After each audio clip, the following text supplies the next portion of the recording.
सब प्रेम से बोलो। देवी भागवत पुराण की जय। जनमेजय बोले, हे द्विज, मैंने विष्णु द्वारा किए गए देवी यज्ञ के विषय में विस्तार पूर्वक सुन लिया। अब आप मुझे विस्तृत रूप से भगवती की महिमा बताइए। हे विपेंद्र, देवी का चरित्र सुनकर मैं भी वे उत्कृष्ट देवी यज्ञ अवश्य करूंगा और इस प्रकार आपकी कृपा से पवित्र हो जाऊंगा। व्यास जी बोले, हे राजन, सुनिए, अब मैं भगवती के उत्तम चरित्र का वर्णन करूंगा। मैं इसके साथ साथ विस्तृत इतिहास तथा पुराण भी कहूंगा। कौशल देश में सूर्यवंश में एक महातेजस्वी श्रेष्ठ राजा उत्पन्न हुए। वे महाराज पुष्य के पुत्र थे और ध्रुव सिंध के नाम से जाने जाते थे। वे धर्मात्मा, सत्यनिष्ठ तथा वर्णाश्रम धर्म की रक्षा के लिए सदा तत्पर रहते थे। पवित्र व्रतधारी वे ध्रुव संधि वैभवशालिनी अयोध्या नगरी में राज्य करते थे। उनके राज्य में ब्राह्मण, क्षत्रिय, वैश्य, शूद्र, द्विजगण तथा अन्य सभी अपनी अपनी जीविका में तत्पर रहकर धर्म पूर्वक आचरण करते थे। उनके राज्य में कहीं भी चोर, निंदक, धूर्त, पाखंडी, कृतघ्न तथा मूर्ख मनुष्य निवास नहीं करते थे। हे कुरुश्रेष्ठ, इस प्रकार धर्म पूर्वक राज्य करते हुए उन राजा की रूपवती तथा आनंद उपभोग प्रदान करने वाली दो पत्नियां थीं। उनकी धर्म पत्नी मनोरमा थी, जो सुंदर रूप वाली तथा परम विदुषी थी, और दूसरी पत्नी लीलावती थी। वे भी रूप तथा गुणों से संपन्न थी। महाराज ध्रुव संधि उन दोनों पत्नियों के साथ राजभवनों, उपवनों, क्रीड़ा पर्वत, बावलियों तथा विभिन्न महलों में विहार करते थे। रानी मनोरमा ने शुभ वेला में राजलक्षणों से संपन्न एक सुंदर पुत्र उत्पन्न किया। उसका नाम सुदर्शन पड़ा। उनकी दूसरी सुंदर पत्नी लीलावती ने भी एक माह के भीतर शुभ पक्ष तथा शुभ दिन में एक सुंदर पुत्र को जन्म दिया। महाराज ध्रुव संधि ने उन दोनों बालकों का जात कर्म आदि संस्कार किया तथा पुत्र जन्म से प्रमोदित एवं उल्सित होकर उन्होंने ब्राह्मणों को नानाविध दान दिए। हे राजन, महाराज ध्रुव संधि उन दोनों पुत्रों पर समान प्रीति रखते थे। वे उन दोनों के प्रति अपने प्रेम भाव में कभी भी अंतर नहीं आने देते थे। परम तपस्वी उन राजेंद्र ने अपने वैभव के अनुसार बड़े हर्ष उल्लास के साथ विधि पूर्वक उन दोनों का चूड़ाकर्म संस्कार किया। चूड़ाकर्म संस्कार हो जाने पर उन दोनों बालकों ने राजा के मन को मोहित कर लिया। वे दोनों कांतिमान बालक खेलते समय सभी लोगों को मुग्ध कर लेते थे। उन दोनों में मनोरमा का पुत्र सुदर्शन ज्येष्ठ था। लीलावती का शत्रुजित नामक पुत्र अत्यंत सुंदर तथा मृदुभाषी था। उसके मधुर भाषी तथा अत्यंत सुंदर होने के कारण राजा उससे अधिक प्रेम करने लगे और उसी तरह से वे प्रजाजनों तथा मंत्रियों का भी प्रिय पात्र बन गया। शत्रुजित के गुणों के कारण राजा का जैसा प्रेम उस पर हो गया, वैसा प्रेम सुदर्शन के प्रति नहीं था। वे सुदर्शन के प्रति मंदभाग्य होने के कारण कम अनुराग रखने लगे। इस प्रकार कुछ समय बीतने पर आखेट के प्रति सदा तत्पर रहने वाले नृपश्रेष्ठ ध्रुव संधि आखेट के लिए वन में गए। वे राजा ध्रुव संधि वन में रूरू, मृगों, बनैले सुअरों, गवैयों, खरगोशों, भैंसों, शरभों तथा गैंडों को मारते हुए आखेट करने लगे। जब महाराज उस गहन तथा महाभयंकर वन में शिकार खेल रहे थे, उसी समय महान रोष में भरा हुआ एक सिंह झाड़ी से निकला। पहले तो राजा ने उसे बाण से आहत कर दिया। तब अत्यंत कोपाविष्ट वह सिंह अपने सामने उन्हें देखकर मेघ के समान गरजने लगा। अपनी पूंछ खड़ी करके तथा गर्दन के लंबे केशों को छितराकर अत्यंत कुपित वे सिंह राजा को मारने के लिए छलांग लगाकर उन पर झपटा। तब उसे देखकर राजा ने भी तत्काल अपने हाथ में तलवार धारण कर ली और बाएं हाथ में ढाल लेकर दूसरे सिंह के समान खड़े हो गए। ये देखकर उनके जो सेवक गण थे वे सभी अत्यंत कुपित हो उठे और रोष पूर्वक उस सिंह पर अलग अलग बाणों से प्रहार करने लगे। वहां महान हाहाकार मच गया तथा भीषण प्रहार होने लगे। इसी बीच वे भयानक सिंह राजा पर टूट पड़ा। उसे अपने ऊपर झपटते देखकर राजा ने खड्ग से उस पर प्रहार किया। उस सिंह ने भी राजा के समीप आकर अपने भयानक तथा तीक्ष्ण नखों से राजा को शत विक्षत कर डाला। नखों के प्रहार से आहत होकर राजा गिर पड़े और उनकी मृत्यु हो गई। इससे सभी सैनिक और भी क्रोधित हो गए। तब वे बाणों से सिंह पर भीषण प्रहार करने लगे। इस पर राजा ध्रुव संधि तथा वे सिंह दोनों मारे गए। तदंतर सैनिकों ने आकर मंत्री प्रभु को ये समाचार बताया। राजा के परलोक गमन का समाचार सुनकर उन श्रेष्ठ मंत्रियों ने उस वन में जाकर उनका दाह संस्कार करवाया। वहीं पर गुरु वशिष्ठ ने परलोक में सुख प्रदान करने वाले सभी श्राद्ध आदि पारलौकिक कृत्य विधि पूर्वक संपन्न कराए। तदंतर प्रजाजनों, मंत्रियों तथा महामुनि वशिष्ठ ने सुदर्शन को राजा बनाने के उद्देश्य से आपस में विचार विमर्श किया। श्रेष्ठ मंत्रियों ने कहा कि सुदर्शन महाराज की धर्मपत्नी मनोरमा के पुत्र हैं, शांत स्वभाव वाले पुरुष हैं तथा सभी लक्षणों से संपन्न हैं, अतः ये राज सिंहासन के योग्य हैं। गुरु वशिष्ठ ने भी यही बात कही कि महाराज का ये पुत्र सुदर्शन राजपद के योग्य है, क्योंकि बालक होते हुए भी धर्मपरायण राजकुमार ही राज सिंहासन का अधिकारी होता है। वयोवृद्ध मंत्रियों के द्वारा इस प्रकार विचार करने के उपरांत ये समाचार सुनकर उज्जैनी नरेश राजा युधाजित शीघ्र ही वहां पहुंचे। लीलावती के पिता युधाजित अपने दामाद की मृत्यु के विषय में सुनकर अपने दोहित्र के हित की कामना से उस समय शीघ्रता पूर्वक वहां आए। उसी समय सुदर्शन के हित साधन के उद्देश्य से मनोरमा के पिता कलिंगाधिपति महाराज वीरसेन भी आ गए। सेनाओं से संपन्न तथा एक दूसरे से भयभीत वे दोनों राजा राज्य के अधिकारी का निर्णय करने के लिए प्रधान अमात्यों के साथ मंत्रणा करने लगे। युधाजित ने पूछा कि इन दोनों राजकुमारों में ज्येष्ठ कौन है? ज्येष्ठ ही राज्य प्राप्त करता है, कनिष्ठ कदापि नहीं। उसी समय वीरसेन ने कहा, हे राजन, मैंने शास्त्रविदों से ऐसा सुना है कि धर्मपत्नी का पुत्र ही राज्य का अधिकारी माना जाता है। युधाजित ने पुनः कहा, ये शत्रुजित गुणों के कारण ज्येष्ठ है। ये सुदर्शन राजोचित चिन्हों से युक्त होते हुए भी वैसा नहीं है। अपने अपने स्वार्थ के वशीभूत उन दोनों राजाओं में वहां विवाद होने लगा। अब उस महासंकट की परिस्थिति में उनके संदेह का समाधान करने में कौन समर्थ हो सकता था? युधाजित ने मंत्रियों से कहा कि आप लोग अवश्य ही स्वार्थ प्रायण हो गए हैं। सुदर्शन को राजा बनाकर धन का स्वयं उपभोग करना चाहते हैं। मैंने आप लोगों का ये विचार तो आप सबकी भाव भंगिमा में सबसे पहले ही जान लिया था। शत्रुजीत सुदर्शन से अधिक बलवान है, अतः आप लोगों की सम्मति तो ये होनी चाहिए कि शत्रुजीत ही राज सिंहासन पर आसीन होने योग्य है। ऐसा कौन व्यक्ति है जो मेरे जीवित रहने गुणों से बड़े तथा सेना से सुसज्जित राजकुमार को छोड़कर गुणों में छोटे पुत्र को राजा बना सके? इसके लिए मैं निश्चित रूप से घोर संग्राम करूंगा।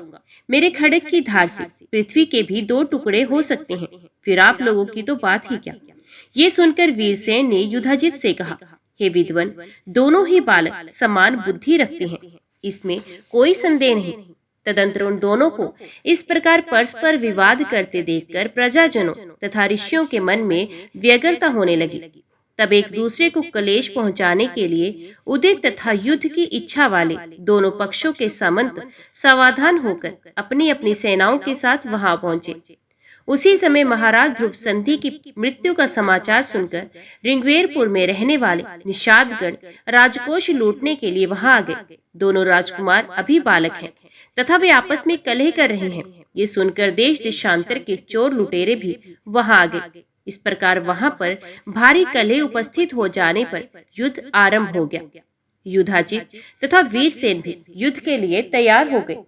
व्यास जी बोले, हे राजन, युद्ध आरंभ हो जाने पर क्रोध एवं लोभ के वशीभूत उन दोनों राजाओं ने लड़ने के लिए शस्त्र उठा लिए। तब उनके बीच भयानक संग्राम हो गया। युद्ध के लिए कृत संकल्प से विशाल बाहु राजा युधाजित धनुष धारण करके अपनी सेना तथा वाहन आदि के साथ रणभूमि में डट गए। इधर इंद्र के समान तेजस्वी राजा वीरसेन भी क्षत्रियोचित धर्म का अनुसरण करते हुए अपने दोहित्र के हित साधन हेतु विशाल सेना के साथ रणक्षेत्र में उपस्थित हो गए। सत्य पराक्रमी राजा वीरसेन ने युधाजित को सम्रांगण में उपस्थित देखकर क्रोध युक्त होकर इस प्रकार बाणों की वृष्टि आरंभ कर दी, मानो पर्वत पर मेघ जल बरसा रहे हों। राजा वीरसेन ने पत्थर पर घिसकर तीक्ष्ण बाण चलाए द्रुतगामी तथा सीधे प्रवेश करने वाले बाणों से युधाजित को आच्छादित कर दिया और युधाजित के द्वारा छोड़े गए अत्यंत तीव्रगामी बाणों को उन्होंने अपने बाणों से टुकड़े टुकड़े कर दिया। इस प्रकार हाथियों, रथों तथा घोड़ों से अति भयंकर युद्ध होने लगा, जिसे देवता, मनुष्य तथा मुनिगण देख रहे थे। मांस भक्षण की लालसा वाले कोय, गीत आदि पक्षियों के विस्तृत समूह से शीघ्र ही वहां का आकाश मंडल ढक गया। उस युद्ध भूमि में हाथियों, घोड़ों तथा सैन्य समूहों के शरीर से निकले रक्त से अद्भुत तथा भयंकर नदी बह चली, जो लोगों को उसी प्रकार दिखाई पड़ रही थी जैसे यमलोक के मार्ग में प्रवाहित वैतरणी पापियों को भयावह दिखती है। तीव्र धार के वेग से कटे हुए तट वाली उस नदी में मनुष्यों के केश युक्त इधर उधर बिखरे मस्तक खेलने में तत्पर बालकों द्वारा यमुना में फेंके गए तुम्बी फलों के समान प्रतीत हो रहे थे। रथ से गिरे हुए किसी मृत वीर को पृथ्वी पर पड़ा हुआ देखकर मांस की इच्छा से गीध उसके ऊपर मंडराने लगता था। इससे ऐसा प्रतीत होता मानो उस वीर का जीव अपने शरीर को अति सुंदर देखकर अत्यंत विवश हो उसमें पुण्य प्रवेश करने की इच्छा कर रहा हो। युद्ध भूमि में हत कोई भी वीर योद्धा सुंदर विमान में आरूढ़ होकर अपनी गोद में बैठी हुई किसी देवांगना से अपना मनोभाव इस प्रकार व्यक्त करता था। हे करभोरु, इस समय बाणों से आहत होकर धरती पर पड़े हुए मेरे इस कांति युक्त शरीर को देखो। शत्रु के द्वारा मारा गया एक वीर ज्यों ही अंतरिक्ष में पहुंचा और अप्सरा के पास जाकर विमान में बैठा, त्यों ही उसकी अपनी प्रिय स्त्री अपना शरीर अग्नि को भली भांति समर्पित करके पुण्य दिव्य शरीर पाकर अपने पति के पास जा पहुंची। उस युद्ध में दो वीर परस्पर एक दूसरे के शस्त्र प्रहार से आहत होकर मर गए और साथ ही साथ स्वर्गलोक में जा पहुंचे। वहां पर भी एक अप्सरा को प्राप्त करने के लिए वे दोनों वीर शस्त्र युक्त होकर एक दूसरे को मारने हेतु युद्ध करने लगे। कोई अनुराग गम्य युवा वीर अतिशय रूपवती तथा गुणवती अप्सरा को प्राप्त करके अत्यंत बढ़ा चढ़ाकर अपने गुणों का वर्णन करते हुए उसके प्रति भक्ति प्रायण होकर प्रयत्न पूर्वक उस प्रेम दायिनी के गुण आदि का अनुकरण करने लगा। घोर युद्ध के कारण रणभूमि से उड़ी हुई अत्यधिक धूल ने अंतरिक्ष स्थित सूर्य को ढक दिया और दिन में ही रात हो गई। पुनः वही धूल जब अथाह रक्त सिंधु में विलीन हो जाती, तब अत्यंत प्रभाव वाले सूर्य अचानक प्रकट हो जाते। कोई युवक वीर युद्ध में मरकर स्वर्ग पहुंचा तो उसे एक सुंदर रूप वाली देव कन्या मिली, जो उसके ऊपर आसक्त हो गई, किंतु ब्रह्मचर्य व्रत के नाश होने से भयभीत उस चतुर वीर ने उसे स्वीकार नहीं किया। उसने सोचा, कैसा करने से मेरे अनुरूप ये ब्रह्मचारी शब्द व्यर्थ हो जाएगा। तदंतर घोर संग्राम छिड़ जाने पर राजा युधाजित ने अपने तीक्ष्ण तथा अत्यंत भीषण बाणों से वीरसेन को मार डाला। इस प्रकार कटे मस्तक वाले महाराज वीरसेन पृथ्वी पर गिर पड़े। उनकी संपूर्ण सेना नष्ट हो गई और चारों दिशाओं में भाग गई। अपने पिता वीरसेन को सम्रांगण में मारा गया सुनकर तथा अपने पिता के वैर का स्मरण करते हुए मनोरमा भय से व्याकुल हो गई। वे इस चिंता में पड़ गई कि बुरे विचारों वाला वे पापी युधाजित राज्य के लोभ से मेरे पुत्र को अवश्य ही मार डालेगा। अब मैं क्या करूं, कहां जाऊं? मेरे पिताजी युद्ध में मारे गए तथा पति देव भी मर चुके हैं और मेरा ये पुत्र अभी बालक ही है। लोभ बड़ा ही पापी होता है, इसने किसको अपने वश में नहीं किया। लोभ से ग्रस्त हो जाने पर श्रेष्ठ राजा भी कौन सा पाप नहीं कर सकता। लोभ से अभिभूत मनुष्य अपने माता पिता, भाई, गुरु तथा बंधु बांधवों को भी मार डालता है, इसमें संदेह नहीं। लोभ के कारण मनुष्य अभक्ष्य का भक्षण तथा अगम्य स्त्री के साथ गमन भी कर लेता है। यहाँ तक कि लोभ से व्याकुल होकर वे धर्म का त्याग भी कर देता है। अब इस नगर में कोई बलवान पुरुष मुझे सहायता देने वाला भी नहीं रहा, जिसके आश्रय में रहकर मैं अपने सुंदर पुत्र का पालन कर सकूं। यदि राजा युधाजित मेरे पुत्र को मार डाले तो फिर मैं क्या करूंगी? इस संसार में मेरा कोई रक्षक नहीं है जिसके सहारे मैं निश्चिंत रह सकूं। मेरी सौत लीलावती भी सदा मुझसे वैर भाव रखती है, अतः वे भी मेरे पुत्र पर दया नहीं करेगी। युधाजित के रणभूमि से लौटकर आ जाने पर मेरा यहाँ से निकल भागना संभव नहीं हो सकेगा। वे मेरे पुत्र को बालक जानकर उसे कारागार में डाल देगा। सुना जाता है कि पूर्व काल में इंद्र ने अपने वज्र को अत्यंत छोटा बनाकर अपने सौतेली माता दीति के गर्भ में प्रवेश करके गर्भस्थ शिशु को काटकर उसके 7 टुकड़े कर दिए थे। इसके बाद उसने पुनः एक एक टुकड़े के 7 खंड कर दिए थे। वे ही आगे चलकर देवलोक में 49 मरुत के रूप में प्रतिष्ठित हुए।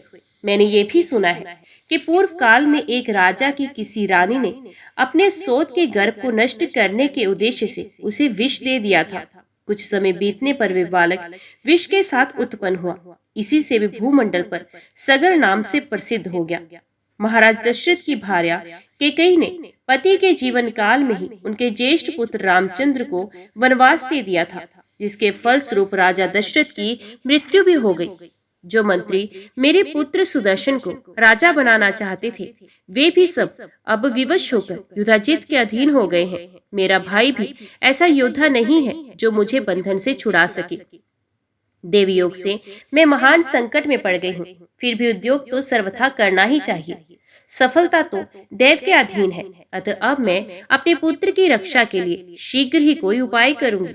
ऐसा सोचकर वे रानी अति सम्मानित, सभी कार्यों में दक्ष तथा विचार कुशल श्रेष्ठ मंत्री प्रवर विद्दल को बुलाकर उन्हें एकांत में ले गई और बालक को हाथ में लेकर रोती हुई दीन मत वाली उस मनोरमा ने अत्यंत दुखी होकर उनसे कहा, मेरे पिता युद्ध में मारे गए और मेरा ये पुत्र अभी अबोध बालक है। राजा युधाजित बलवान है, ऐसी परिस्थिति में मुझे क्या करना चाहिए, मुझे बताएं। तब विदिल ने उससे कहा, अब यहाँ नहीं रहना चाहिए, हम लोग यहाँ से वाराणसी के वन में चलेंगे। वहाँ सुबाहु नाम से विख्यात मेरे मामा रहते हैं। वे समृद्धिशाली तथा महाबलशाली हैं, वे ही हमारे रक्षक होंगे। मन में युधाजित के दर्शन की लालसा से नगर से बाहर निकल चलना चाहिए और रथ पर सवार हो प्रस्थान कर देना चाहिए, इसमें शंका की आवश्यकता नहीं है। विदल के ऐसा कहने पर रानी मनोरमा लीलावती के पास गई और बोली, हे सुनैने, मैं तुम्हारे पिताजी का दर्शन करने जा रही हूँ। ऐसा कहकर मनोरमा एक दासी और मंत्री विद्दल को साथ लेकर रथ पर सवार हो नगर से बाहर निकल गई। उस समय बहुत डरी हुई, दुखी, अत्यंत दीन तथा पिता के मृत्युंजय शोक से व्याकुल वे मनोरमा राजा युधाजित से मिलकर तत्काल अपने मृत पिता का दाह संस्कार कराकर भय से व्याकुल हो कांपती हुई 2 दिनों में गंगा जी के तट पर पहुंच गई। वहां के निषादों ने उसे लूट लिया तथा उसका सारा धन और रथ छीन लिया। सब कुछ लेकर वे धूर्त दस्यु चले गए। तब वे रोती हुई अपने पुत्र को लेकर सौरंध्री के हाथ का सहारा लेकर किसी प्रकार गंगा के तट पर गई और एक छोटी सी नौका पर डरती हुई बैठकर पवित्र गंगा को पार करके वे भयाक्रांत मनोरमा त्रिकुट पर्वत पर जा पहुंची। वे भयभीत मनोरमा भारद्वाज मुनि के आश्रम में शीघ्रता से पहुंची। तब वहां तपस्वियों को देखकर वे निर्भय हो गई। तदंतर भारद्वाज मुनि ने पूछा, हे शुचि स्मिते, तुम कौन हो, किसकी पत्नी हो? इतने कष्ट से तुम यहाँ कैसे आ गई? मुझसे सत्य कहो, तुम कोई देवी हो अथवा मानवी हो? अपने इस बालक पुत्र के साथ वन में क्यों विचरण कर रही हो? हे सुंदरी, हे कमल नयने, तुम राज्य भ्रष्ट जैसी प्रतीत हो रही हो। मुनि के पूछने पर उस रूपवती रानी ने कुछ भी उत्तर नहीं दिया और दुख से संतप्त होकर रोती हुई उसने अपने मंत्री विद्दल को सारी बातें बताने के लिए संकेत किया। तब विद्दल ने मुनि से कहा, ध्रुव संधि एक श्रेष्ठ नरेश थे, वे उन्हीं की मनोरमा नाम वाली धर्मपत्नी है। सूर्यवंश में उत्पन्न उन महाबली महाराज को सिंह ने मार डाला। सुदर्शन नाम का ये बालक उन्हीं राजा का पुत्र है। इनके अत्यंत धर्मात्मा पिता अपने सतोहित्र के लिए संग्राम में मारे गए। अतएव युधाजित के भय से संत्रस्त होकर ये इस निर्जन वन में आई हुई है।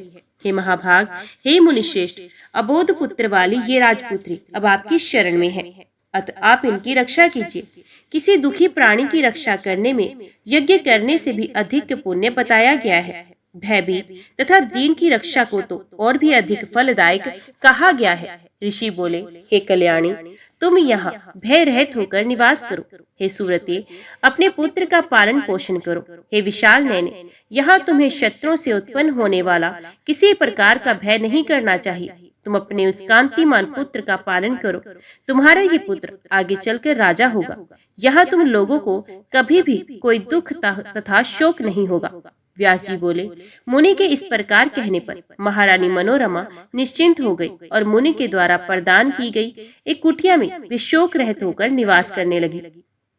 इस प्रकार सुदर्शन का पालन पोषण करती हुई वे मनोरमा अपनी दासी तथा मंत्री विद्यल के साथ वहां रहने लगी।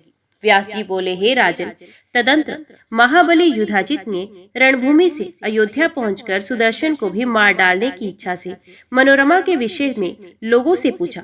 मनोरमा कहाँ चली गई, ऐसा बार बार कहते हुए उसने सेवकों को इधर उधर भेज दिया। तत्पश्चात किसी शुभ दिन में अपने दोहित्र को राज सिंहासन पर बैठा दिया। समस्त मंत्रियों के साथ गुरु वशिष्ठ ने अथर्व वेद के कल्याणकारी मंत्रों का उच्चारण करके जल पूरित समस्त कलशों से राजकुमार शत्रुजित का अभिषेक किया। हे कुरुनंदन, उस समय शंख, भेरी के निनादों तथा तुरहियों की ध्वनियों के साथ पूरे नगर में उत्सव मनाया गया। ब्राह्मणों के वेद पाठों, बंदी जनों के स्तुति गान तथा मंगलकारी जय घोष से अयोध्या नगरी प्रफुल्लित सी दिखाई दे रही थी। हृष्ट पुष्ट जनों से भरी पूरी और स्तुतियों तथा वाद्यों की ध्वनि से निनादित ये अयोध्या उस नए नरेश के अभिषिक्त होने पर नवीन पुरी की भांति सुशोभित हो रही थी। उस नगरी में जो कोई भी सज्जन लोग थे, उन्होंने अपने घर में ही रहकर शोक मनाया। वे सुदर्शन के विषय में सोचते हुए कह रहे थे कि वे राजकुमार कहाँ चला गया, महान पतिव्रता वे मनोरमा अपने पुत्र के साथ कहाँ चले गई। राज्य लोभी शत्रु युधाजित ने युद्ध में उसके पिता को मार डाला। ऐसा विचार करते हुए सब में समान बुद्धि रखने वाले वे साधु जन शत्रुजित के अधीन होकर दुखी मन से रहने लगे। इस प्रकार युधाजित भी विधान पूर्वक अपने दोहित्र को राज सिंहासन पर बैठाकर तथा राज्य भार मंत्रियों को सौंपकर अपनी नगरी को प्रस्थान कर गया। सुदर्शन मुनियों के आश्रम में रह रहा है, ऐसा सुनकर युधाजित उसे मार डालने की इच्छा से तत्काल ही चित्रकूट पर्वत की ओर चल पड़ा।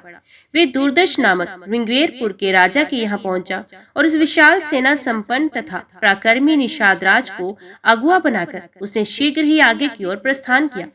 युधाजित को सेना सहित आते हुए सुनकर अबोध संतान वाली वे मनोरमा भयभीत तथा अत्यंत दुखी हो गई। अत्यंत शोक संतप्त वे मनोरमा आंखों में आंसू भरकर मुनि भारद्वाज से बोली कि युधाजित यहाँ भी आ पहुंचा, अब मैं क्या करूं तथा कहाँ जाऊं? इसने मेरे पिता का वध कर दिया तथा अपने दोहित्र का राजा बना दिया। अब वे विशाल सेना के साथ मेरे पुत्र के वध की कामना से यहाँ आ रहा है। हे स्वामी, मैंने सुना है कि पूर्व काल में जब मुनियों के पवित्र आश्रम में द्रौपदी के साथ पांडव निवास करते थे, उसी समय एक दिन वे पांचों भाई आखेट के लिए चले गए और द्रौपदी वहीं पर मुनियों के साथ उस पावन आश्रम में रह गई थी। धौम्य, अत्रि, गालव, पैल, जाबाली, गौतम, भृगु, च्यवन, अत्रि गोत्रज, कर्ण, चतु, कृतु, वितिहोत्र, सुमंतु, यज्ञदत्त, वत्सल, राक्षसन, कहोड़, यवप्री, यज्ञकृत, कृतु, ये सब और भारद्वाज आदि अन्य पुण्यात्मा मुनिगण उस पावन आश्रम में विराजमान थे। ये सभी वेद पाठ कर रहे थे। हे मुनि समुदाय से संपन्न उस आश्रम में सर्वांग सुंदरी वे द्रौपदी अपनी दासियों के साथ निर्भय होकर रहती थी। हे मुने, शत्रु को संताप पहुंचाने में समर्थ तथा धनुष बाण धारण किए वे पांचों पांडव मृग का पीछा करते हुए एक वन से दूसरे वन में निकल गए। इसी बीच समृद्धिशाली सिंधु नरेश जयद्रथ वेद ध्वनि सुनकर अपनी सेना के साथ आश्रम के पास आ पहुंचा। वेद पाठ सुनकर राजा जयद्रथ पुण्यात्मा मुनियों के दर्शन की इच्छा से शीघ्रता पूर्वक रथ से उतरा। जब वे अपने दो भृत्यों के साथ आगे बढ़ा तो मुनियों को वेद पाठ में संलग्न देखकर वहीं पर बैठ गया। हे स्वामी, राजा जयद्रथ हाथ जोड़कर कुछ देर तक बैठा रहा। इसके बाद वे मुनियों से भरे हुए उस आश्रम में प्रविष्ट हुआ। तत्पश्चात मुनियों की पत्नियां तथा अन्य स्त्रियां वहां बैठे हुए राजा जयद्रथ को देखने की इच्छा से वहां आ गई और लोगों से पूछने लगी, ये कौन है? उन्हीं स्त्रियों के साथ परम सुंदरी द्रौपदी भी आई थी। जयद्रथ की दृष्टि दूसरी लक्ष्मी के समान प्रतीत हो रही उस द्रौपदी पर पड़ी।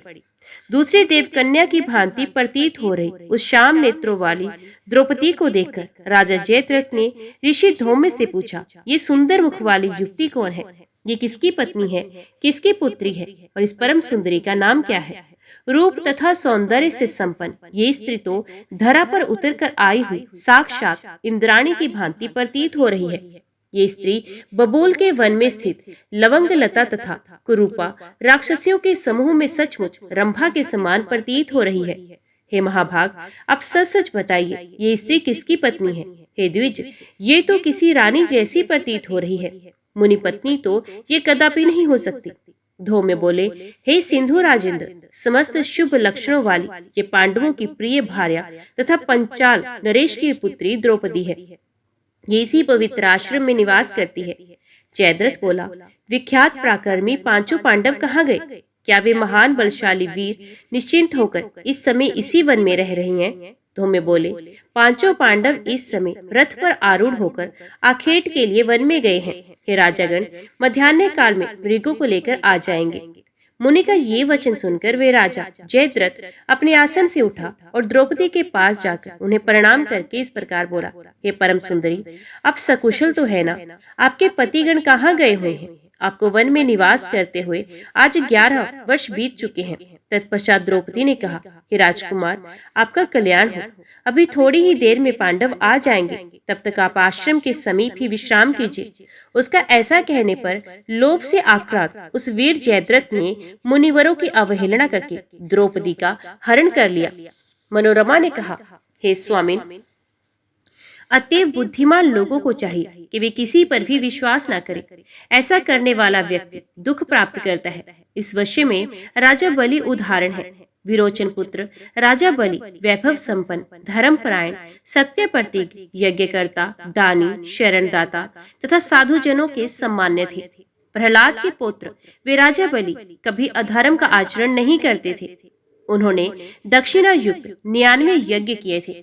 फिर भी सत्व गुण की साक्षात मूर्ति, योगियों द्वारा आधारित तथा विकारों से रहित भगवान विष्णु भी देवताओं का प्रयोजन सिद्ध करने के लिए कश्यप से उत्पन्न हुए और उन्होंने वामन का कपट वेश रूप धारण करके छल पूर्वक उनका राज्य तथा सागर समेत पृथ्वी ले ली। विरोचन के पुत्र बलि एक सत्यवादी राजा थे। मैंने तो ऐसा सुना है कि भगवान विष्णु ने इंद्र के लिए ही ये कपट किया था। जब साक्षात सत्व की मूर्ति भगवान विष्णु ने बलि का यज्ञ ध्वंस करने की कामना से वामन रूप धारण करके ऐसा किया, तब अन्य लोग क्यों नहीं करेंगे? अतएव हे स्वामी, किसी पर कभी भी विश्वास नहीं करना चाहिए, क्योंकि यदि चित्त में लोभ रहता है तो पाप करने में किसी भी प्रकार का डर ही क्या। हे मुने, लोभ के वशीभूत प्राणी सभी प्रकार के पाप कर बैठते हैं। उस समय किसी को परलोक का किंचित मात्र भी भय नहीं रहता। लोभ से नष्ट हुए चित्त वाले प्राणी दूसरों का धन हड़पने के लिए मन, वचन तथा कर्म से समय तत्पर रहते हैं। देवताओं की निरंतर आराधना करके मनुष्य उनसे धन की कामना करते हैं। ये निश्चित है कि वे देवता अपने हाथों से धन उठाकर उन्हें देने में पूरी तरह से समर्थ नहीं है, किंतु व्यवसाय, दान, चोरी अथवा बलपूर्वक लूट आदि किसी भी माध्यम से मनुष्य का अभिलिषित धन उन देवताओं के द्वारा दूसरे के पास ले जाकर के उन्हें दे दिया जाता है। विक्रय करने के लिए पर्याप्त धान्य तथा वस्त्र आदि का संग्रह करके वैश्य इस भावना से देवताओं की पूजा करता है कि मेरे पास विपुल धन हो जाए। हे प्रतंप, अब क्या इस व्यापार के द्वारा दूसरों का धन ग्रहण करने की उन्हें इच्छा नहीं होती? वस्तु का संग्रह करने के बाद से ही वे भाव महंगा होने की इच्छा करने लगता है। हे ब्राह्मण, इसी प्रकार सभी प्राणी दूसरों का धन ले लेने के लिए निरंतर तत्पर रहते हैं, तो फिर विश्वास कैसा? लोभ तथा मोह से घिरे हुए लोगों का तीर्थ, दान, अध्ययन सब व्यर्थ हो जाता है। उनका किया हुआ वे सारा कर्म ना करने के समान हो जाता है। अतः हे महाभाग, इस युधाजित को घर लौटा दीजिए। हे द्विजोत्तम, जानकी की भांति मैं अपने पुत्र के साथ यही निवास करूंगी। मनोरमा के ऐसा कहने पर तेजस्वी भारद्वाज मुनि राजा युधाजित के पास जाकर उनसे बोले, हे राजन, हे नृपश्रेष्ठ, अपनी इच्छा अनुसार आप अपने नगर को चले जाएं। छोटे बालक वाली ये मनोरमा बड़ी दुखी है, वे नहीं आ रही हैं। युधाजित बोला, हे सौम्य मुने, आप हट छोड़ दीजिए और मनोरमा को विदा कीजिए। इसे छोड़कर मैं नहीं जाऊंगा। यदि आप नहीं मानोगे तो मैं इसे अभी बलपूर्वक ले जाऊंगा। ऋषि बोले, जैसे प्राचीन काल में विश्वामित्र वशिष्ठ मुनि की गोद ले जाने के लिए उदित हुए थे, उसी प्रकार यदि आप में शक्ति हो तो आज मेरे आश्रम से इसे बलपूर्वक ले जाइए। व्यास जी बोले, हे राजन, भारद्वाज मुनि का ये वचन सुनकर राजा युधाजित ने अपने प्रधान अमात्य को बुलाकर बड़ी सावधानी से उनसे पूछा, हे सुबुद्धे, आप बताएं कि अब मुझे क्या करना चाहिए? हे सुव्रत, क्या मधुर वचन बोलने वाली मनोरमा को पुत्र सहित बलपूर्वक ले चलो। अपना कल्याण चाहने वाले पुरुष को चाहिए कि वे तुच्छ शत्रु की भी उपेक्षा न करें, क्योंकि वे राज्य क्षमा रोग के समान बढ़कर मृत्यु का कारण बन जाता है। यहाँ ना कोई सेना है, ना कोई योद्धा है, ना ही मुझे कोई रोक सकता है। अतः मैं अपने दोहित्र के शत्रु उस सुदर्शन को पकड़कर अभी मार डालूंगा। यदि मैं बलपूर्वक इस प्रयत्न में सफल हो जाता हूँ तो उसका राज्य निष्कंटक हो जाएगा। सुदर्शन के मर जाने पर निश्चय ही वे निर्भय हो जाएगा। प्रधान अमात्य ने कहा, हे राजन, ऐसा दुस्साहस नहीं करना चाहिए। अभी आपने भारद्वाज मुनि का वचन सुना ही है। हे मान्य, उन्होंने इस संबंध में विश्वामित्र का दृष्टांत दिया है। प्राचीन समय में गाधीतन्य विश्वामित्र एक समृद्धिशाली तथा प्रसिद्ध राजा थे। एक बार वे महाराज घूमते हुए महर्षि वशिष्ठ के आश्रम में जा पहुंचे। प्रतापी राजाओं में श्रेष्ठ वे महाराज विश्वामित्र उन्हें प्रणाम करके मुनि द्वारा प्रदत्त आसन पर बैठ गए। उसके बाद महात्मा वशिष्ठ जी ने उन्हें भोजन के लिए निमंत्रित किया। तब वे महायशस्वी गाधी पुत्र विश्वामित्र अपने सैनिकों सहित उपस्थित हो गए। उस समय भक्ष्य तथा भोज्य आदि जो भी आवश्यक हुआ वे सब उनकी नंदिनी गो ने उपस्थित कर दिया। सेना समेत राजा विश्वामित्र मनोवांछित भोजन करके इसे नंदिनी गो का प्रभाव समझकर वे राजा उन मुनि श्रेष्ठ वशिष्ठ जी से नंदिनी गो ही मांगने लगे। विश्वामित्र बोले, हे मुने, मैं आपको पर्याप्त दूध देने वाली हजारों गोएं दूंगा। आप मुझे अपनी नंदिनी गो दे दीजिए। हे परतंप, मैं यही प्रार्थना कर रहा हूँ। वशिष्ठ जी बोले, हे राजन, ये गो होम के लिए भविष्य प्रदान करती है, अतः मैं इसे किसी प्रकार भी नहीं दे सकता। आपकी 1000 गोएं आपके पास है। विश्वामित्र बोले, हे साधु, मैं आपकी इच्छा के अनुसार 10,000 अथवा 1,00,000 गोएं दे रहा हूँ। आप नंदिनी मुझे दे दीजिए, नहीं तो मैं इसे बलपूर्वक ग्रहण कर लूंगा। वशिष्ठ जी बोले, हे नरपति, जैसी आपकी रुचि हो, आप इसे बलपूर्वक अभी ले लीजिए। किंतु हे राजन, मैं तो इस नंदिनी को स्वेच्छा से अपने आश्रम से आपको नहीं दूंगा। ये सुनकर राजा विश्वामित्र ने अपने महाबली अनुचरों को आदेश दिया कि तुम लोग इस नंदिनी गो को ले चलो। तब बल के अभिमान में चूर उन अनुचरों ने आक्रमण करके उस धेनु को बलपूर्वक बांधकर पकड़ लिया। तब आंखों में आंसू भरकर कांपती हुई उस नंदिनी ने मुनि से कहा, हे मुने, आप मुझे क्यों त्याग रहे हैं? ये सब मुझे बांधकर खींच रहे हैं। वशिष्ठ जी ने उनसे कहा, हे उत्तम दूध देने वाली नंदिनी, मैं तुम्हें त्याग नहीं रहा हूँ। ये राजा तुम्हें बलपूर्वक ले जा रहे हैं, जबकि मैंने अभी इनका स्वागत किया है। हे शुभे, मैं क्या करूं? मैं अपने मन से तुम्हें छोड़ना नहीं चाहता हूँ। मुनि के ऐसा कहने पर वे धेनु क्रोधित हो गई और कर्कश शब्दों वाला अत्यंत भयंकर हंभारव करने लगी। उसी समय उसके शरीर से महाभयंकर दैत्य ठहरो ठहरो ऐसा कहते हुए निकल पड़े। वे शस्त्र धारण किए हुए थे और उनका शरीर कवच से ढका हुआ था। उन्होंने सारी सेना का संहार कर दिया और नंदिनी को उनसे छुड़ा लिया। तब अत्यंत व्यथित होकर राजा विश्वामित्र अकेले ही घर लौट गए। वे अपने मन में सोचने लगे, हाय, मैं कितना पापी एवं दीनात्मा हूँ। क्षत्रिय बल की निंदा करते हुए वे विश्वामित्र ब्राह्मण के बल को महान तथा दुराध्य समझकर तप करने लगे। महावन में अनेक वर्षों तक कठोर तपस्या करके विश्वामित्र ने क्षात्र धर्म का त्याग करके अंत में ऋषित्व प्राप्त कर लिया। हे राजेंद्र, आप भी ऐसा अद्भुत वैर ना करें, क्योंकि तपस्वियों के साथ किया जाने वाला युद्ध निश्चित ही कुल का नाश करने वाला होता है। अतः आप तपोनिधि मुनिवर भारद्वाज के पास अभी जाइए और उन्हें आश्वासन दीजिए, हे राजेंद्र, सुदर्शन को यही छोड़ दीजिए, जिससे वे आनंद पूर्वक रह सके। हे राजन, ये दीन बालक आपका क्या अहित कर सकेगा? ऐसे दुर्बल एवं अनाथ बालक के प्रति आपका ये वैर भाव व्यर्थ है। हे राजन, सर्वत्र दया करनी चाहिए। ये संसार सदा देव के अधीन रहता है। ईर्ष्या करने से क्या लाभ? जो होनी होगी वे तो होकर ही रहेगी। हे राजन, देव योग से कभी वज्र तृण बन जाता है और कभी समय तृण वज्र बन जाता है, इसमें संदेह नहीं। देवयोग से ही खरगोश सिंह को और मच्छर हाथी को मारता है। अतः मेधाविन, आप दुस्साहस छोड़िए तथा मेरा हित कर वचन मानिए। व्यास जी बोले, हे जनमेजय, मंत्री की ये बात सुनकर राजा युधाजित भारद्वाज मुनि को सर झुकाकर प्रणाम करके अपने पुर को चले गए। तब रानी मनोरमा भी निश्चिंत हो गई और उस आश्रम में रहती हुई अपने सत्यव्रती पुत्र सुदर्शन का पालन करने लगी। अब वे सुंदर कुमार मुनि बालकों के साथ सर्वत्र निर्भय होकर क्रीड़ा करता हुआ दिनों दिन बढ़ने लगा। एक दिन सुदर्शन के पास आए हुए विट्ठल को किसी मुनि कुमार ने कलिब इस नाम से पुकारा। उसे सुनकर सुदर्शन ने उसके एकाक्षर कली शब्द को स्पष्ट रूप से धारण कर लिया और उस अक्षर का ही वे बार बार उच्चारण करने लगा। बालक ने इस कामराज नामक बीज मंत्र को मन से ग्रहण किया था और उसे हृदयंगम करके आदर पूर्वक जपना प्रारंभ कर दिया। हे महाराज, देवयोग से ही उस बालक सुदर्शन को ये कामराज नामक अद्भुत बीज मंत्र स्वयं में प्राप्त हो गया। उस समय केवल 5 वर्ष की अवस्था में ही वे ऋषि तथा छंद से विहीन और ध्यान तथा न्यास रहित मंत्र प्राप्त कर मन ही मन उसे जपता हुआ खेलता तथा सोता था। उस मंत्र को स्वयं सबका सार समझकर वे सुदर्शन उसे कभी नहीं भूलता था।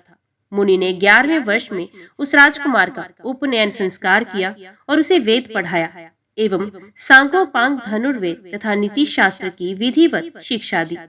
उस बालक ने उसी मंत्र के प्रभाव से समस्त विद्याओं का सम्यक अभ्यास कर लिया। एक बार उसने देवी के रूप का प्रत्यक्ष दर्शन भी किया। उस समय वे लाल वस्त्र धारण किए थे। उनके विग्रह का रंग भी लाल था और उनके सभी अंगों में रक्त वर्ण के ही आभूषण सुशोभित हो रहे थे। इस प्रकार का दिव्य स्वरूप धारण कर वाहन गरुड़ पर विराजमान उन अद्भुत वैष्णवी शक्ति को देखकर राजकुमार सुदर्शन के मुखमंडल पर प्रसन्नता छा गई। इस प्रकार समस्त विद्याओं का रहस्य जानने वाला सुदर्शन उस वन में रहकर जगदम्बा की उपासना करता हुआ नदी तट पर विचरण करने लगा। उसी वन में भगवती जगदम्बा ने उसे धनुष, अनेक तीक्ष्ण बाण, तोणीर तथा कवच प्रदान किए। इसी समय सभी शुभ लक्षणों से युक्त शशिकला नाम से विख्यात काशीराज की परम प्रिय पुत्री ने उस वन में रहने वाले समस्त शुभ लक्षणों से संपन्न पराक्रमी तथा दूसरे कामदेव के समान प्रतीत होने वाले राजकुमार सुदर्शन के विषय में सुना। बंदीजनों के मुख से अति सम्मानित राजकुमार के विषय में सुनकर शशिकला के मन ही मन बुद्धिपूर्वक उसे पति रूप में वर्ण करने का निश्चय कर लिया। उसी दिन आधी रात को जगदम्बा स्वप्न में शशिकला के पास आकर स्थित हो गई और उसे आश्वस्त करके ये वचन बोली, हे सुश्रोणी, सुदर्शन मेरा भक्त है, तुम उसी को अपना पति स्वीकार करो। हे भामिनी, मेरी आज्ञा से वे तुम्हारी सब कामनाएं पूर्ण करेगा। इस प्रकार स्वप्न में भगवती का मनोहर स्वरूप देखकर तथा उनके इस वचन को स्मरण करके परम माननीय शशिकला प्रसन्न हो गई। वे प्रसन्नता के साथ उठ गई। उसकी माता ने उसे हर्षित देखकर बार बार प्रसन्नता का कारण पूछा, किंतु उस सुंदरी ने अति लज्जा के कारण कुछ नहीं बताया। स्वप्न का बार बार स्मरण करके प्रसन्नता से युक्त होकर वे जोर से हंस पड़ती थी। तब उसने अपनी एक अन्य सखी से स्वप्न का सारा वृत्तांत विस्तार पूर्वक कह दिया। किसी दिन वे विशाल नैनी शशिकला अपनी सखी के साथ चंपा के वृक्षों से सुशोभित एक सुंदर उपवन में विहार करने के लिए गई। वहां पुष्प चुनती हुई वे सुकुमारी एक चंपा वृक्ष के नीचे खड़ी हो गई। तभी उसने मार्ग में शीघ्रता पूर्वक आते हुए किसी ब्राह्मण को देखा। उस ब्राह्मण को प्रणाम करके सुंदरी शशिकला ने मधुर वाणी में कहा, हे महाभाग, आप किस देश से आए हैं? ब्राह्मण ने कहा, हे बाले, एक कार्यवश भारद्वाज मुनि के आश्रम से मेरा आगमन हुआ है। तुम क्या पूछ रही हो, मुझे बताओ। शशिकला बोली, हे महाभाग, उस आश्रम में अत्यंत प्रशंसनीय, संसार में सबसे बढ़कर तथा विशेष रूप से दर्शनीय कौन सी वस्तु है? ब्राह्मण ने कहा, हे सुश्रोणी, महाराज ध्रुव सिंधु के पुत्र श्रीमान सुदर्शन वहां रहते हैं। पुरुषों में श्रेष्ठ वे सुदर्शन अपने नाम के अनुरूप ही हैं। हे सुंदरी, जिसने राजकुमार सुदर्शन को नहीं देखा, मैं तो उसके नेत्रों का अत्यंत निष्फल मानता हूँ। सृष्टि की अभिलाषा वाले ब्रह्मा ने कौतूहलवश उन एक सुदर्शन में सभी गुणों को भर दिया है। अतः गुणों की खान सुदर्शन को ही मैं देखने योग्य मानता हूँ। वे राजकुमार तुम्हारे अनुरूप हैं और तुम्हारे पति होने योग्य हैं। मणि और कांचन की भांति ये तुम दोनों का संयोग पहले से ही निश्चित हो चुका है। व्यास जी बोले, उस ब्राह्मण का वचन सुनकर सुंदर शशिकला प्रेम विभोर हो गई और वे ब्राह्मण इतना कहकर शांत भाव से उस स्थान से चला गया। उस श्रेष्ठ ब्राह्मण के चले जाने पर वे सुंदरी पूर्व अनुराग से तथा विप्र की बातों से प्रेमात्रिक के कारण अत्यधिक अधीर हो उठी। तदंतर उस शशिकला ने अपनी इच्छा के अनुसार चलने वाली एक सखी से कहा के रस से अनभिज्ञ तथा उत्तम कुल में उत्पन्न उस राजकुमार के विषय में सुनकर मेरे शरीर में विकार उत्पन्न हो गया है। इस समय कामदेव मुझे अत्यधिक पीड़ा दे रहा है। अब मैं क्या करूं और कहां जाऊं? जब से मैंने स्वप्न में दूसरे कामदेव के सदृश उस राजकुमार को देखा है, तभी से वीरे से आकुल हुआ मेरा कोमल मन अत्यधिक संतप्त हो रहा है। हे भामिनी, इस समय मेरे शरीर में लगा हुआ चंदन विष के समान, ये माला सर्प के तुल्य तथा चंद्रमा की किरणें अग्नि सदृश प्रतीत हो रही हैं। इस समय महल में, वन में, बावली में तथा पर्वत पर कहीं भी मेरे चित्त को शांति नहीं मिल पा रही है। नानाविध सुख साधनों से दिन में अथवा रात में किसी भी समय सुख की अनुभूति नहीं हो रही है। छैया, तांबूल, गायन तथा वादन, इनमें कोई भी चीजें मेरे मन को प्रसन्न नहीं कर पा रही हैं, और ना तो मेरे नेत्रों को कोई भी वस्तु तृप्त ही कर पा रही है। जी करता है उसी वन में चली जाऊं जहां वे निष्ठुर विद्यमान है, किंतु कुल की लज्जा के कारण भयभीत हूँ और फिर अपने पिता के अधीन भी हूँ। क्या करूं? मेरे पिता अभी मेरा स्वयंवर भी नहीं आयोजित कर रहे। यदि स्वयंवर हुआ तो मैं इच्छा पूर्वक अपने को सुदर्शन को समर्पित कर दूंगी। यद्यपि दूसरे सैकड़ों समृद्धिशाली नरेश हैं, परंतु वे मुझे रमणीय नहीं लगते हैं। राज्यहीन होते हुए भी इस सुदर्शन को मैं अधिक रमणीय मानती हूँ।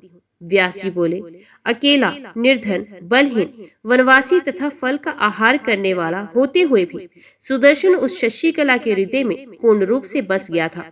भगवती के वाग्बीज मंत्र के जप से सुदर्शन को ये सिद्धि प्राप्त हो गई थी। वे पूर्ण रूप से ध्यान मगन होकर उस सर्वोत्तर मंत्र का निरंतर जप करता रहता था। एक बार स्वप्न में सुदर्शन ने उन अव्यक्त पूर्ण ब्रह्म स्वरूपा जगत जननी विष्णु माया तथा सभी संपदा प्रदान करने वाली भगवती अंबिका का दर्शन किया। उसी समय रिंगपेरपुर के अधिपति निषाद ने सुदर्शन के पास आकर उसे सब प्रकार की सामग्रियों से परिपूर्ण उत्तम रथ प्रदान किया। उस रथ में 4 घोड़े जुते हुए थे और वे सुंदर पताका से सुशोभित था। निषाद राज ने राजकुमार सुदर्शन को विजयशाली समझकर उसे भेंट स्वरूप वे रथ दिया था। सुदर्शन ने भी प्रेम पूर्वक उसे स्वीकार किया और मित्र रूप में आए हुए उस निषाद का वन्य फल फूलों से भलीभांति सत्कार किया। तब आतिथ्य स्वीकार करके उस निषाद राज के चले जाने पर वहां के तपस्वी मुनिगण अत्यंत प्रसन्न होकर सुदर्शन से कहने लगे, हे राजकुमार, आप धैर्यवान हैं। भगवती की कृपा से थोड़े ही दिनों में निश्चय ही अपना राज्य प्राप्त करेंगे, इसमें संदेह नहीं। हे सुव्रत, विश्व मोहिनी और वरदायिनी भगवती अंबिका आपके ऊपर प्रसन्न है। अब आपको उत्तम सहायक भी मिल गया है, आप चिंता न करें। तत्पश्चात उन व्रतधारी मुनियों ने मनोरमा से कहा, हे शुचि स्मृति, अब आपका पुत्र सुदर्शन शीघ्र ही भूमंडल का राजा होगा। तब उस कोमलांगी मनोरमा ने उनसे कहा, आप लोगों का वचन सफल हो। हे विप्रगण, ये सुदर्शन आप लोगों का सेवक है। सच्ची उपासना से सब कुछ संभव हो जाता है, इसमें आश्चर्य ही क्या। किंतु उसके पास न सेना है, न मंत्री है, न कोष है, न कोई सहायक है। ऐसी दशा में किस उपाय से मेरा पुत्र राज्य पाने के योग्य बन सकता है? आप लोग मंत्र के पूर्ण वेत्ता हैं, अतः आप लोगों के आशीर्वचनों से मेरा ये पुत्र निश्चय ही राजा होगा, इसमें संदेह नहीं। व्यास जी बोले, रथ पर सवार होकर मेधावी सुदर्शन जहां भी जाता था वहां वे अपने तेज से एक अक्षौहिणी सेना से आवृत प्रतीत होता था। हे भूप, ये उस बीज मंत्र का ही प्रभाव था, दूसरा कोई कारण नहीं, क्योंकि वे सुदर्शन सर्वदा प्रसन्नता पूर्वक उसी मंत्र का जप करता था। जो मनुष्य किसी सदगुरु से कामराज नामक अद्भुत बीज मंत्र ग्रहण करके शांत होकर पवित्रता पूर्वक उसका जप करता है, वे अपनी सभी कामनाएं पूर्ण कर लेता है। हे राजन, भूतल पर अथवा स्वर्ग में भी कोई ऐसा अत्यंत दुर्लभ पदार्थ नहीं है जो कल्याणकारिणी भगवती के प्रसन्न होने पर ना मिल सके।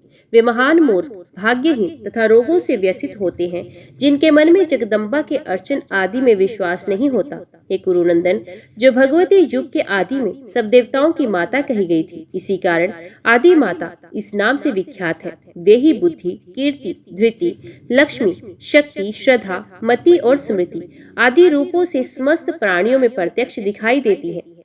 जो लोग माया से मोहित हैं वे उन्हें नहीं जान पाते। कुतर्क करने वाले मनुष्य उन भुवनेश्वरी भगवती शिवा का भजन नहीं करते। ब्रह्मा विष्णु शिव इंद्र वरुण यम वायु अग्नि कुबेर त्वष्टा पूषा दोनों अश्विनी कुमार भृगु आदित्य वसु रुद्र विश्वदेव एवं मृतगण ये सभी देवता सृष्टि पालन तथा संहार करने वाले उन भगवती का ध्यान करते हैं। कौन ऐसा विद्वान है जो उन परमात्मिका शक्ति की आराधना ना करता हो। सुदर्शन ने सभी कामनाओं को पूर्ण करने वाली उन्हें कल्याणकारिणी भगवती को जान लिया था। वे विद्या तथा अविद्या स्वरूपा भगवती ही ब्रह्म है और अत्यंत दुष्प्राय है। ये पराशक्ति योग द्वारा ही अनुभव गम्य है और मोक्ष चाहने वाले लोगों को विशेष प्रिय है। उन भगवती के बिना परमात्मा का स्वरूप जानने में कौन समर्थ है, जो 3 प्रकार की सृष्टि करके सर्वात्मा भगवान को दिखलाती है। उन्हीं भगवती का मन से सम्यक चिंतन करता हुआ राजकुमार सुदर्शन राज्य प्राप्ति से भी अधिक सुख का अनुभव करके वन में रहता है। उधर वे शशिकला भी काम से निरंतर अत्यधिक पीड़ित रहती हुई नानाविध उपचारों से किसी प्रकार अपना दुखी शरीर धारण किए हुए थी। इसी बीच उसके पिता सुबाहु ने कन्या शशिकला को वर की अभिलाषिणी जानकर बड़ी सावधानी के साथ स्वयंवर आयोजित कराया। विद्वानों ने स्वयंवर के 3 प्रकार बताए हैं। वे क्षत्रिय राजाओं के विवाह हेतु उचित कहा गया है, अन्य के लिए नहीं। उनमें प्रथम इच्छा स्वयंवर है, जिसमें कन्या अपनी इच्छा अनुसार पति स्वीकार करती है। दूसरा पण स्वयंवर है, जिसमें किसी प्रकार का पण या शर्त रखा जाता है, जैसे भगवान श्री राम ने जानकी स्वयंवर में शिव धनुष को तोड़ा था। तीसरा स्वयंवर शौर्य शुल्क है, जो शूरवीरों के लिए कहा गया है। राजन सुबाहु ने उनमें इच्छा स्वयंवर का आयोजन किया। शिल्पियों द्वारा बहुत से मंच बनवाए गए और उन पर सुंदर आसन बिछाए गए। तत्पश्चात राजाओं के बैठने योग्य विविध आकार प्रकार के सभा मंडप बनवाए गए। इस प्रकार विवाह के लिए संपूर्ण सामग्री जुट जाने पर सुंदर नेत्रों वाली शशिकला ने दुखित होकर अपनी सखी से कहा, एकांत में जाकर तुम मेरी माता से मेरा ये वचन कह दो कि मैंने अपने मन में ध्रुव संधि के सुंदर पुत्र का पति रूप में वरण कर लिया है। उन सुदर्शन के अतिरिक्त मैं किसी दूसरे को पति नहीं बनाऊंगी, क्योंकि स्वयं भगवती ने राजकुमार सुदर्शन को मेरा पति निश्चित कर दिया है। व्यास जी बोले, उसके ऐसा कहने पर उस मृदु भाषणी सखी ने शशिकला की माता विदर्भ सुता के पास शीघ्र जाकर एकांत में उनसे मधुर वाणी में कहा, हे साध्वी, आपकी पुत्री ने अत्यंत दुखित होकर मेरे मुख से आपको जो कहलाया है उसे आप सुन लें। और हे कल्याणी, इस समय शीघ्र ही भारद्वाज मुनि के आश्रम में जो ध्रुव संधि के पुत्र सुदर्शन रहते हैं, उनका मैं अपने मन में पति रूप में वरण कर चुकी हूँ। अतः मैं किसी दूसरे राजा का वरण नहीं करूंगी। व्यास जी बोले, ये वचन सुनकर रानी ने राजा के आने पर पुत्री की सारी बातें ज्यों की त्यों उनको बता दी। उसे सुनकर राजा सुबाहु आश्चर्य में पड़ गए और बार बार मुस्कुराते हुए वे अपनी भार्या विदर्भ राजकुमारी से यथारथ बात कहने लगे। हे सुभ्रु, तुम तो ये जानती ही हो कि वे बालक राज्य से निकाल दिया गया है और निर्जन वन में अकेले ही अपनी माता के साथ रहता है। उसी के लिए राजा वीरसेन युधाजित के द्वारा मार डाले गए। हे सुनैने, वे निर्धन योग्य पति कैसे हो सकता है? तुम ये बात पुत्री शशिकला से कह दो कि बड़े से बड़े प्रतिष्ठित राजा इस स्वयंवर में आने वाले हैं, अतः उनके प्रति ऐसी अप्रिय बात वे कभी भी ना बोले। जय माँ भगवती, जय माँ दुर्गा। आज की वीडियो में इतना ही। उम्मीद करती हूँ वीडियो आपको पसंद आई होगी। वीडियो पसंद आई हो तो वीडियो को लाइक और चैनल को सब्सक्राइब जरूर कीजिएगा। जय माता दी लिखकर कमेंट बॉक्स में अपनी हाजिरी और अपने सुझाव देना ना भूलेगा।